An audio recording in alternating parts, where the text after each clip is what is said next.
nous avons accueilli ces deux décès avec beaucoup de peine parce que bien que ces deux sœurs étaient très âgées, 83 ans et 92 ans, c'était de deux sœurs, il s'agit de deux sœurs qui ont passé pratiquement leur vie ici au Maroc.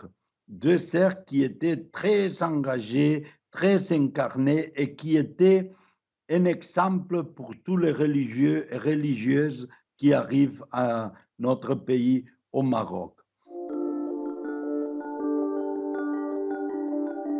Tous les deux étaient dans la même fraternité, à Midelt, là où il y a le monastère des trappistes Notre-Dame de l'Atlas, très connu par le film des hommes et de Dieu.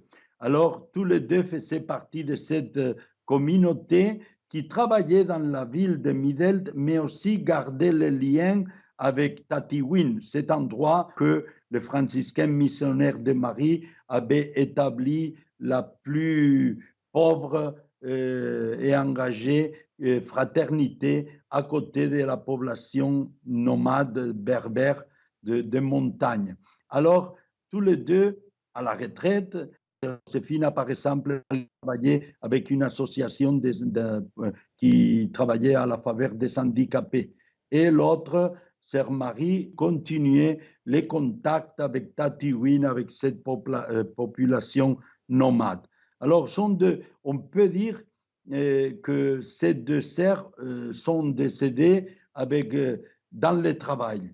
Ils n'ont pas arrêté, ils ne se sont pas donné le repos de la retraite, mais ont vécu leur retraite en pleine activité.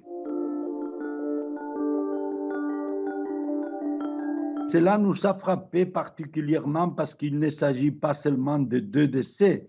La COVID-19 nous a frappé de plein fouet parce qu'il y a eu 10 religieuses atteintes du virus et 9 religieux et prêtres aussi. Heureusement, tous les autres, à part ces deux sœurs qui sont décédées, tous les autres sont déjà guéris ou en pratiquement sortant de la maladie. Mais cela nous a frappé très fort et nous a impressionnés parce que pendant la première vague de la COVID, nous étions complètement épargnés. Il faut dire aussi qu'il y a eu un autre décès d'un laïc chrétien très engagé à la paroisse de Marrakech. Nous faisons de notre mieux pour que la communauté chrétienne continue à vivre sa foi de la façon la plus normale possible. En fait, il y a déjà 5-6 mois que nous avons rétabli les horaires de messe, que se célèbrent normalement les sacrements dans les églises, toujours dans le respect des mesures sanitaires. Mais nous avons commencé les cultes, nous avons commencé la catéchèse des enfants, les catéchuménats des adultes, les réunions de groupe de l'aumônerie des étudiants chrétiens. Nous avons commencé les chorales qui sont très importants pour nous. Enfin, tout ce qu'on a pu faire, on l'a fait. Nous sommes dans la peine, nous sommes dans le deuil, mais nous avons la foi. Et nous sommes habitués à affronter les décès de prêtres ou de sœurs qui sont âgés.